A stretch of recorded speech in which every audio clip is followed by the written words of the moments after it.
नवंबर 1978 की सुबह जब ग्याना के जंगल में इमदादी टीमें पहुंचे तो उन्होंने जो देखा वो उनकी समझ से बाहर था। 918 लोग मरे पड़े थे। 918 people drank poison at the same time and died. This is the largest death of American. बच्चे उनके पहलू में थे, कुछ लोगों के हाथों में अभी भी ग्लास थे। Some said yes and committed suicide with him. Others were. ये समझना मुश्किल है कि ये कैसे हुआ, लेकिन जब शुरू से देखा जाए तो सब कुछ वाज़े होता चला जाता है। जेम्स वॉरेन जोन्स 1931 में इंडियाना में पैदा हुआ। उनके घर के हालात खराब थे। जेम्स का बाप शराबी था और घर में कम रहता था। माँ काम पर रहती थी। छोटे जेम्स को पड़ोसियों के चर्च जाना अच्छा लगता था।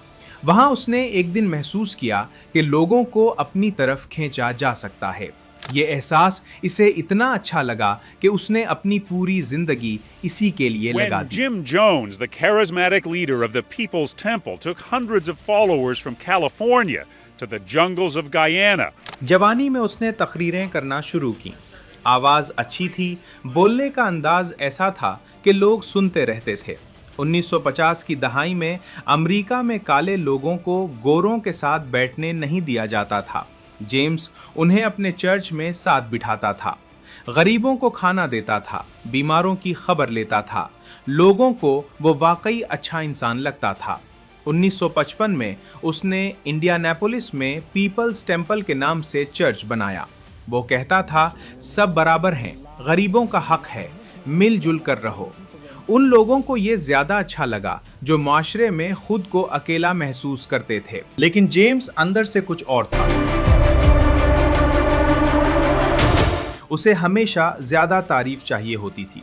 अगर कोई सवाल करता तो वो बर्दाश्त नहीं कर पाता था। उसने लोगों को जोड़ने के लिए कुछ तरीके इस्तेमाल किए। जब कोई नया आदमी उसके पास आता तो उसे इतनी मोहब्बत मिलती, इतनी तवज्जो मिलती थी कि वो हैरान हो जाता था। अकेला हो, टूटा हुआ हो, जुल्म का शिकार हो, जो भी हो, उसे फौरी महसूस कराया जाता था कि यहाँ तुम्हारा घर है, यहाँ तुम अहम हो। फिर आहिस्ता आहिस्ता उसे बाहर की दुनिया से दूर किया जाता था।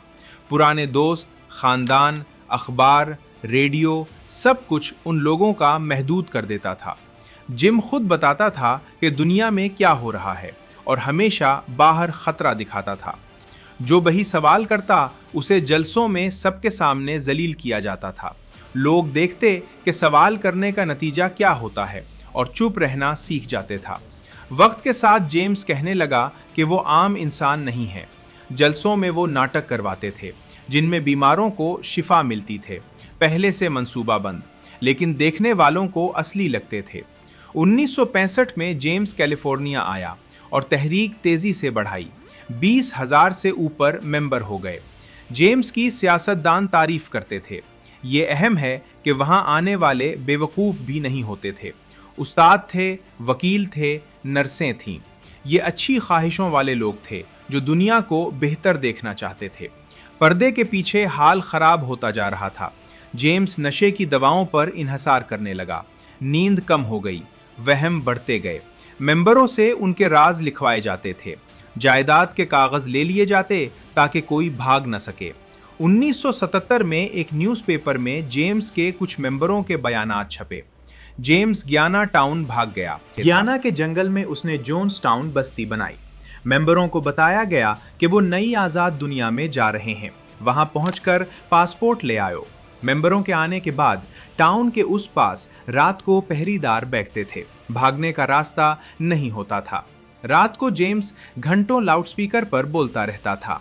लोग थके रहते थे। वक्फे वक्फे से रात को अलार्म बजाता रहता था। सभी को मैदान में जमा होना पड़ता था। एक गिलास दिया जाता था। कहा जाता कि इसमें जहर है, पियो। लोग पी लेते। फिर जेम्स कहता था कि ये आजमाइश थी। नफ्सियाती माहिरीन कहते हैं कि इस तरीके से लोगों का खौफ आहिस्ता आहिस्ता कम होता गया। नवंबर 1978 में अमरीकी कांग्रेसमैन लियो रायन गियाना टाउन आया। कुछ खानदानों ने इत्तला दी थी कि उनके रिश्तेदार वहां कैद हैं। रायन सहाफ़ियों समेत जोन्स टाउन आया। अगले दिन रायन 16 लोगों को साथ लेकर हवाई अड्डे की तरफ रवाना हुआ। जेम्स को पता चला और मेंबरों हुक्म दिया कि उनको कत्ल करो। फिर मेंबरों के तरफ से हवाई अड्डे पर हमला हुआ। रायन, जो पुलिस की लाया था, इस समेत 5 लोग मारे गए। इस रात जेम्स को पता था कि हुकूमत अब जरूर आएगी। उसने सभी को मैदान में बुलाया। एक बड़े टब में साइनाइड नामी जहर बनाया था। पहले बच्चों को दिया गया। इस रात की टेप रिकॉर्डिंग आज भी मौजूद है।